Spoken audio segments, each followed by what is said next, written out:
যারা দিল্লিতে লাল গালিচা সংবর্ধনা নিয়ে এসে জানায় গঙ্গার পানি চুক্তির কথা বলতে ভুলেই গেছে, তাদের মুখে প্রধানমন্ত্রী শেখ হাসিনার দিল্লি সফর নিয়ে সমালোচনা মানায় না। এমন মন্তব্য করে ওবায়দুল কাদের বলেন, হত্যা আর ষড়যন্ত্রের রাজনীতির সূচনা করেছে বিএনপি। রাজধানীর বনানী সেতু ভবনে আওয়ামী লীগের সাধারণ সম্পাদক এবং সড়ক পরিবহন ও সেতুমন্ত্রী ওবায়দুল কাদের বলেন, খালেদা জিয়াকে মুক্ত করার জন্য বিএনপি রাজপথে একটা শক্ত আন্দোলনও করতে পারেনি। আইনি লড়াইও বিএনপি সফল হয়নি। সেখানে তার মামলার রায় স্থগিত করে জেলের বাইরে বাসায় রেখে চিকিৎসার সুযোগ দেয়া প্রধানমন্ত্রী শেখ হাসিনার মানবিকতার নিদর্শন। 21শে আগস্টের মাস্টার মাইন্ডটা আমরা হত্যার রাজনীতি, ষড়যন্ত্রের রাজনীতি এদেশে বিএনপি করেছে।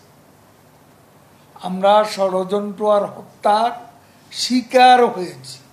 নগদের কাছে সব গ্রাহকই প্রিয়, তাই তো সারা দেশে ক্যাশ আউট চার্জ সবচেয়ে কম।